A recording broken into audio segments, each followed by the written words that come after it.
Shalom jemaat yang dikasihi Tuhan.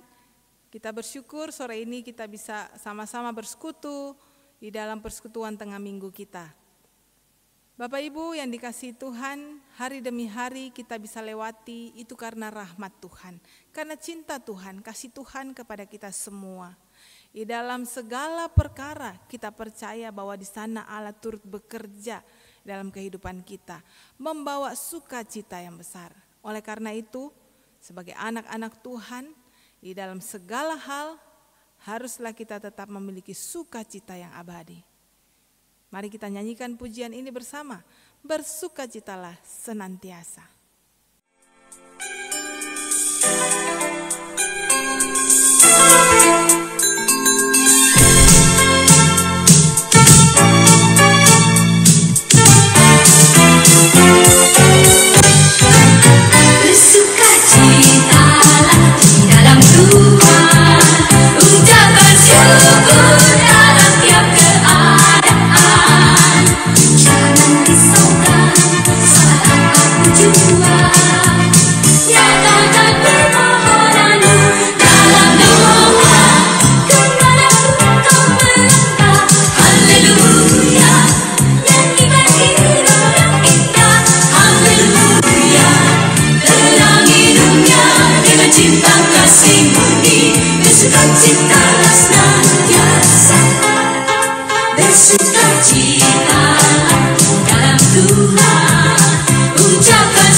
Saudara, mari kita berdoa. Bapa dalam surga, kami bersyukur kepada Engkau Tuhan. Sore ini kami kembali boleh duduk diam di rumah kami masing-masing untuk bersama-sama bersekutu secara online. Kiranya puji-pujian yang kami panjatkan itu sungguh-sungguh lahir dari dalam hati kami. Kami bersuka cita karena kami punya Allah yang senantiasa memperhatikan kehidupan kami dan peduli kepada kami semua. Karena itu kami menyerahkan persekutuan kami ini dari awal hingga akhir. Kiranya nama Tuhan ditinggikan dan dimuliakan. Di dalam nama Tuhan Yesus kami berdoa. Amin. Bapak Ibu saudara-saudara yang dikasihi Tuhan, tidak terasa kita sudah memasuki beberapa hari di bulan Desember. Biasanya kalau bulan Desember kita sibuk untuk menghias rumah kita, gereja kita dengan berbagai macam pernak-pernik Natal. Dan saya harap sekalipun di tengah pandemi, kita tetap tidak kehilangan sukacita itu. Karena kita punya Allah yang adalah sumber segala sukacita. Karena itu Bapak Ibu sekalian, di awal Desember ini saya ingin kita mengumandangkan bersama-sama pujian Natal. Datang untuk menyembah dan memuji Dia, Sang Raja. Sembah dan puji Dia.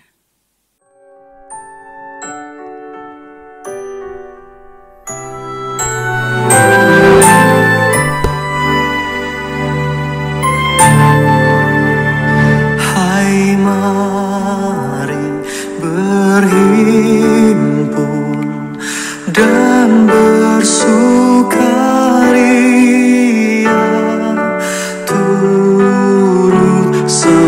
Semua ke Bethlehem.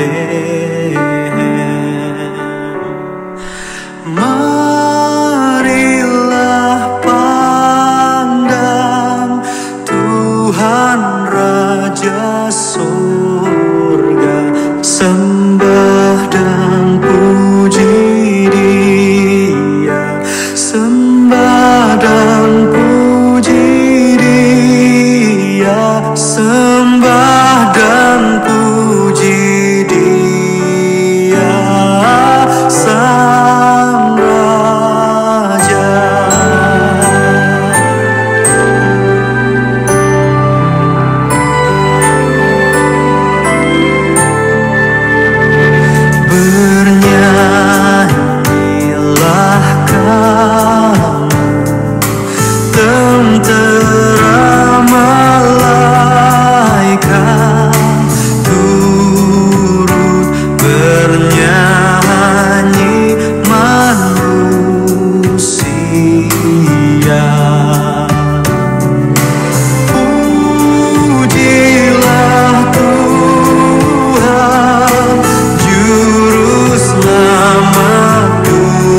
bersama-sama membaca dan merenungkan firman Tuhan. Karena itu sekali lagi kita berdoa. Bapa dalam surga, kami datang kepadamu sekali lagi ya Tuhan. Di dalam persekutuan kami ini, kami akan membaca merenungkan firman Tuhan. Bukalah hati dan pikiran kami, supaya firman-Mu itu jelas kami mengerti, bisa tertanam dalam hati kami, dan kami lakukan sehari demi sehari dalam hidup ini. Di dalam nama Tuhan Yesus kami berdoa. Amin.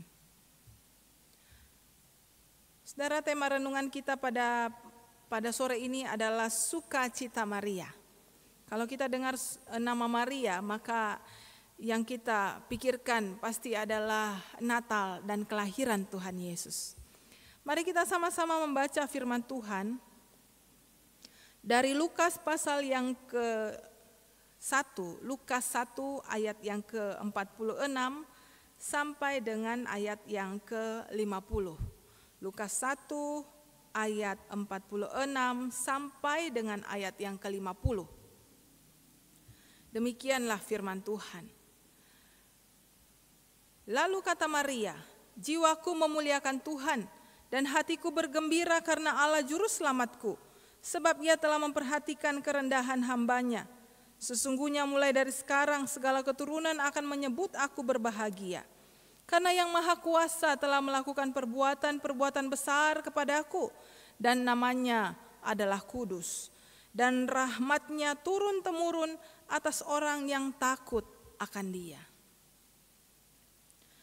Saudara yang dikasihi Tuhan, yang baru kita baca itu adalah nyanyian pujian Maria. Dia memuliakan Allah, meninggikan Allah yang telah menganugerahkan dia satu tugas yang mulia untuk mengandung dan melahirkan Yesus Kristus, Juru Selamat kita. Nah, saudara yang dikasihi Tuhan, Maria dapat bersukacita di dalam segala pergumulannya karena dia punya keyakinan akan Tuhan. Di dalam satu buku tulisan Charles Swindoll, di situ dia mengatakan bahwa di dalam hidup manusia itu ada 3 hal yang dikatakan sebagai pencuri sukacita. Yang pertama disebutkan sebagai kekhawatiran. Yang kedua adalah tekanan batin. Dan yang ketiga adalah ketakutan. Apa itu kekhawatiran, saudara? Kekhawatiran itu adalah kegelisahan yang berlebihan.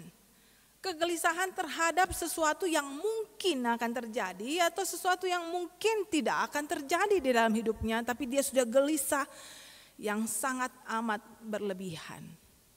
Dan itu bisa membuat sukacita hilang, saudara. So, jangan khawatir yang berlebihan, saudara. Jangan gelisah yang berlebihan. Yang kedua dikatakan sebagai tekanan batin. Apa itu tekanan batin? Tekanan batin dikatakan sebagai ketegangan yang berlebihan terhadap sesuatu yang tidak dapat kita ubah.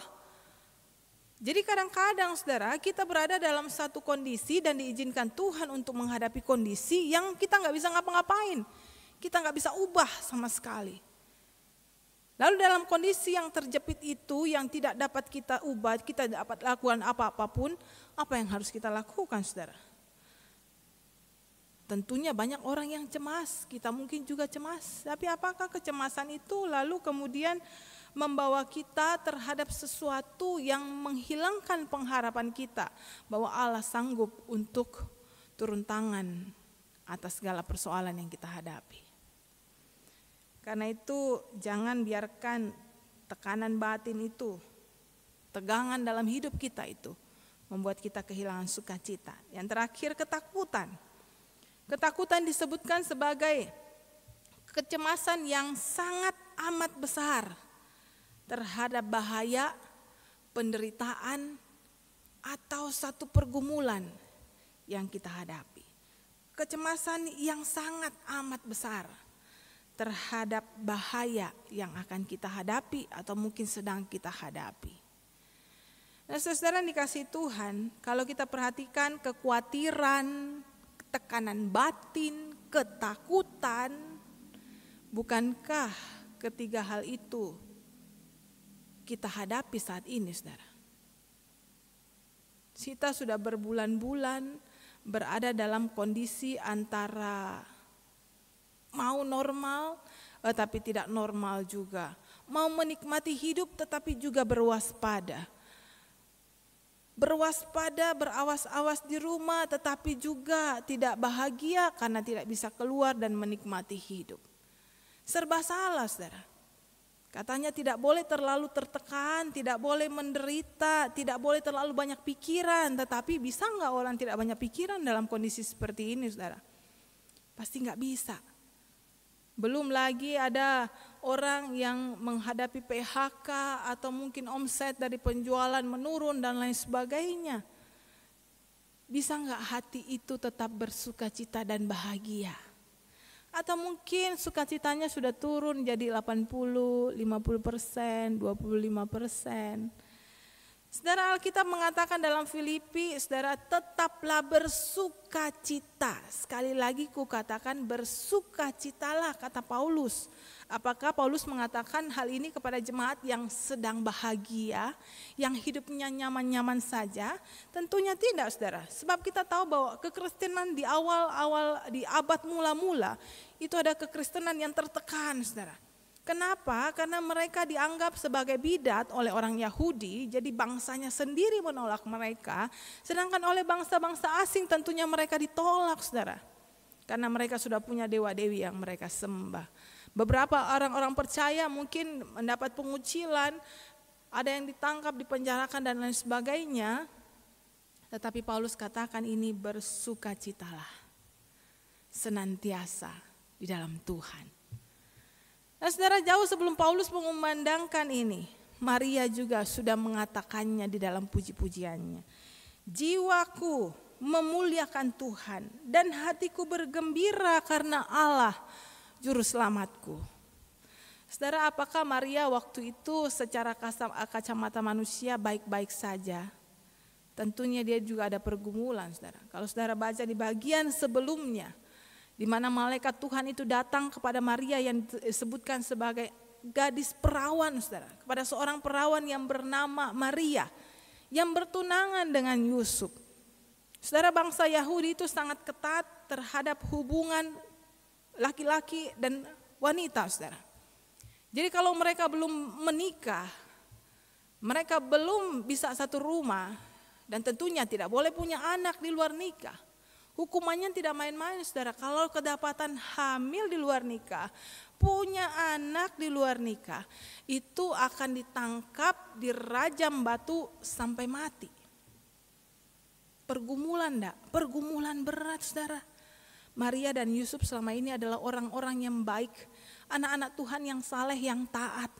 Mereka taat dan takut kepada Tuhan, tentunya menjaga kekudusan hidupnya. Tiba-tiba malaikat itu datang sama Maria dan berkata salam. Lalu Maria mulai bertanya-tanya, apakah arti salam itu? Dan kemudian ketika malaikat itu menyampaikan bahwa ia akan mengandung bayi Yesus. Saudara, awalnya Maria berdiam, saudara. Tapi kemudian malaikat itu berkata, lihat saudaramu Elisabet yang usianya sudah lanjut, ini juga sedang hamil. Ini usia dia yang ke-6 bulan di dalam kandungannya. Dan malaikat itu berkata, bagi Allah tidak ada yang mustahil. Sejak saat itu Maria kemudian menyingkirkan segala kekhawatirannya. Dan dia berkata kepada malaikat itu, aku ini hamba Tuhan, jadilah padaku sesuai dengan kehendaknya. Dan hal itu menyingkirkan kekhawatiran Maria, tekanan dia dan segala ketakutan di dalam hidupnya. Saudara yang dikasihi Tuhan, hal apa yang membuat Maria bisa berkata, aku ini hamba Tuhan dan jadilah padaku sesuai dengan apa yang Tuhan inginkan? Satu hal, saudara, yang membentengi Maria daripada segala kekhawatiran, tekanan dan ketakutannya, yaitu bahwa dia yakin bahwa Allah tetap memelihara kehidupannya. Dia yakin bahwa kalau Allah memanggil dia menjadi alatnya untuk melahirkan sang juru selamat, maka Allah juga yang akan memelihara dan menjaga kehidupannya. Dia yakin bahwa rencana Allah itu yang terbaik di dalam hidupnya. Karena itu saudara dikasih Tuhan, hidup kita yang tentunya di dalam tekanan, dalam kekhawatiran, dalam ketakutan ini, mari kita bentengi diri kita dengan keyakinan yang teguh bahwa Allah peduli kepada kita.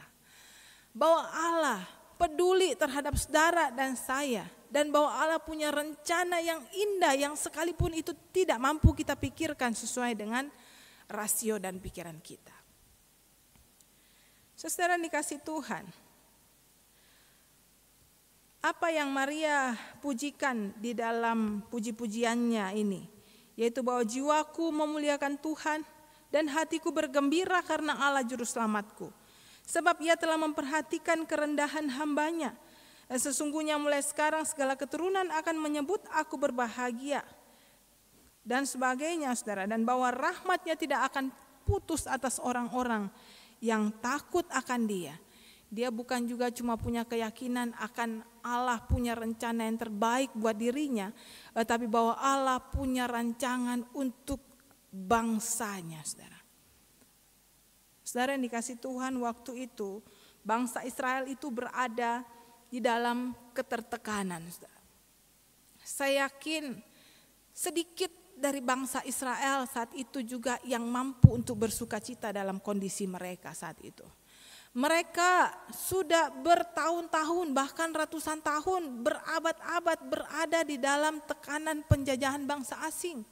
Mereka lepas dari bangsa Media masuk kepada penjajahan bangsa Babel.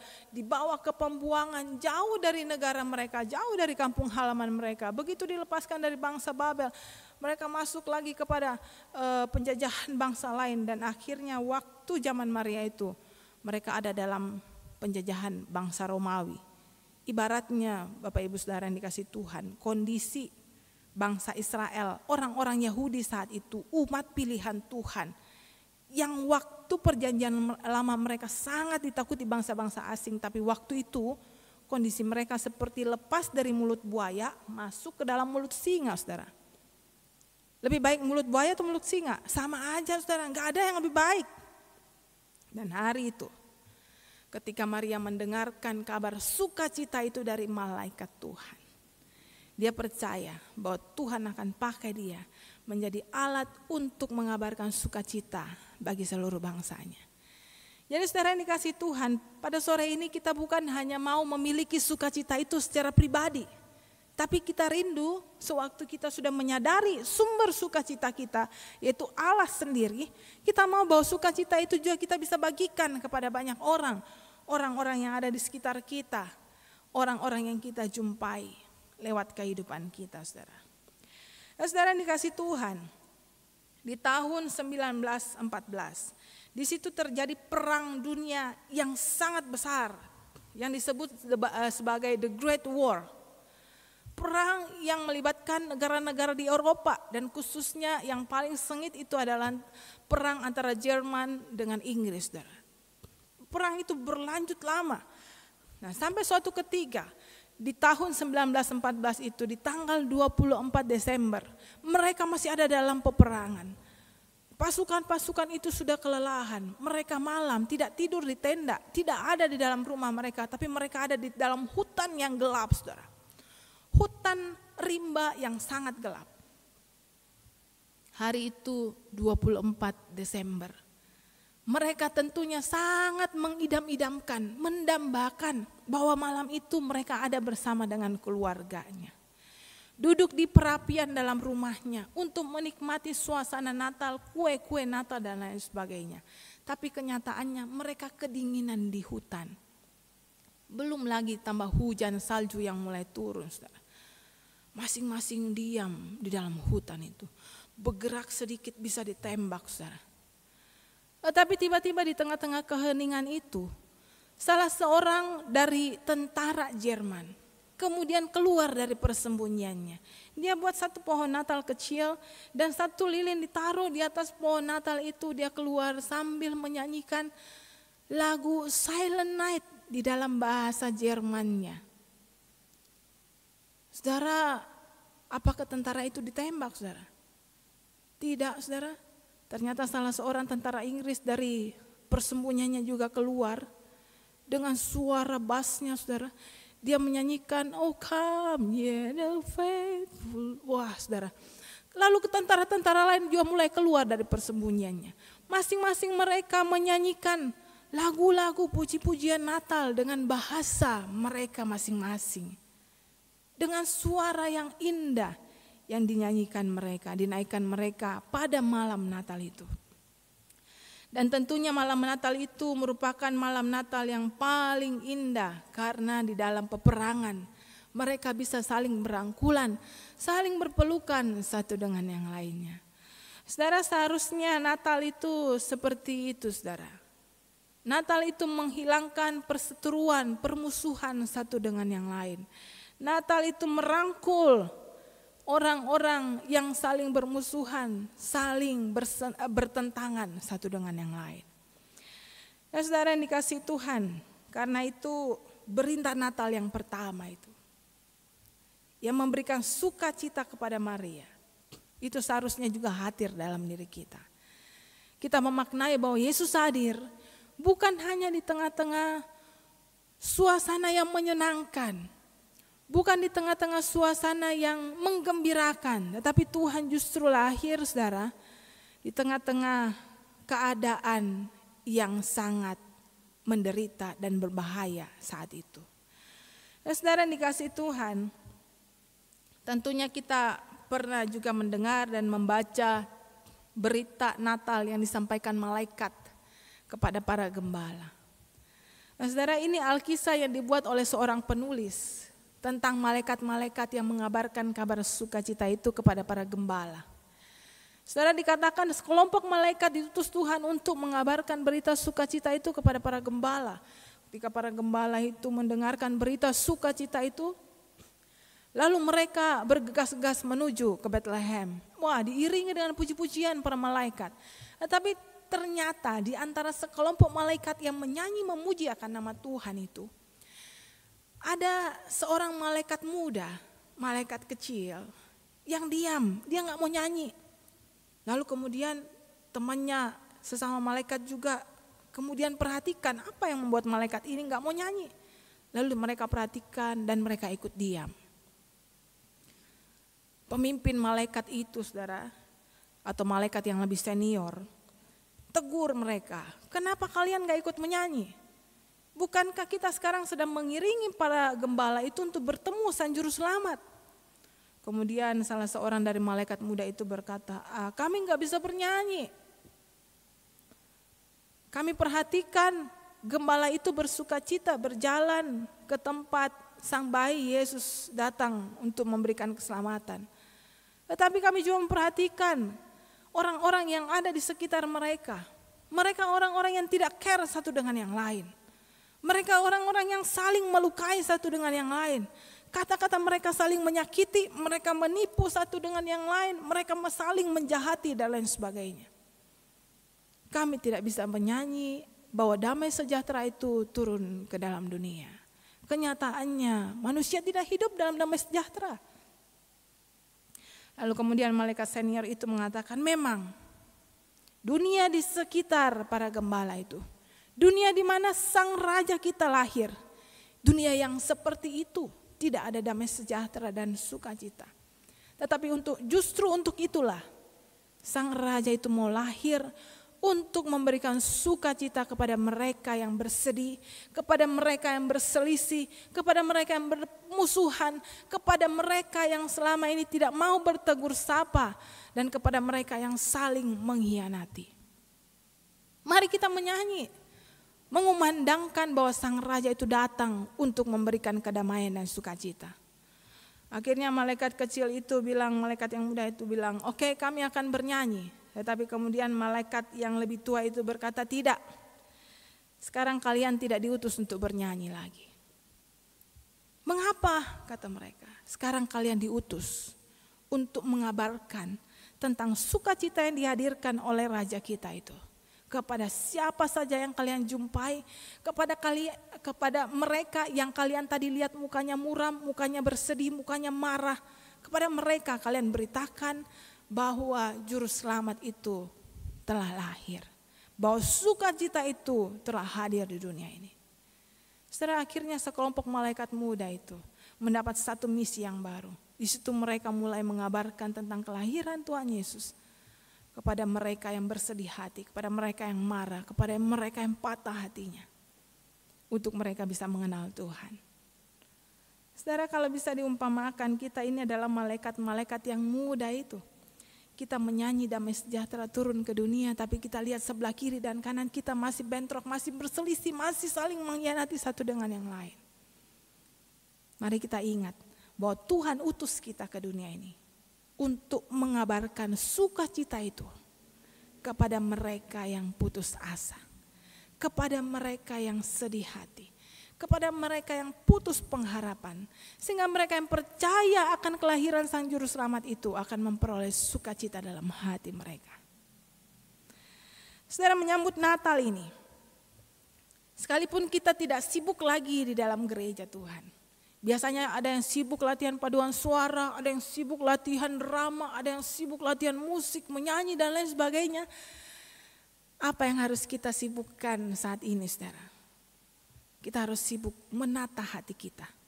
Kita harus konsen menata keluarga kita.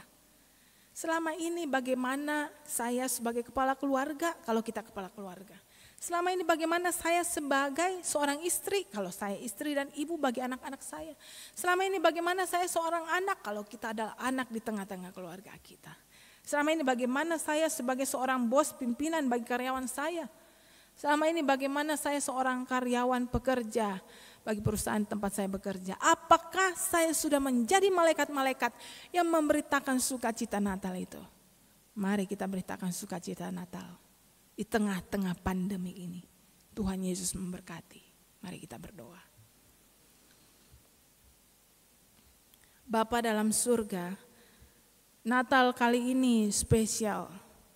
Natal kali ini istimewa. Mungkin kami tidak bersibuk ria di dalam rumah Tuhan.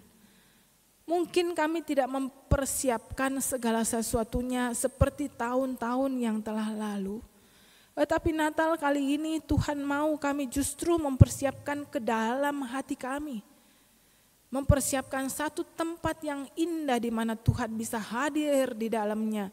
Dan Tuhan bertahta sebagai Raja di dalam hati kami masing-masing. Di dalam keluarga kami masing-masing. Karena itu ya Tuhan, tolonglah Natal yang spesial ini jangan berlalu begitu saja. Tetapi biarlah Kristus hadir di tengah-tengah kami dan keluarga kami.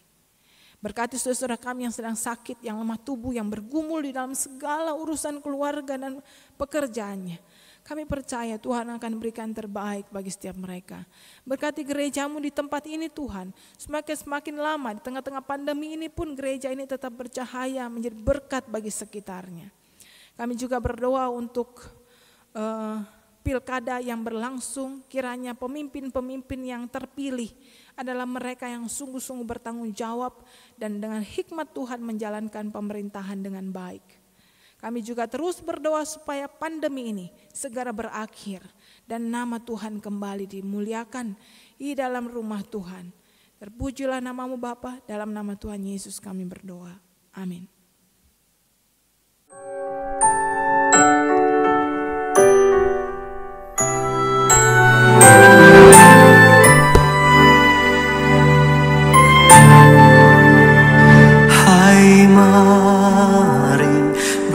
Berhimpun dan bersukaria, turut semua ke Bethlehem.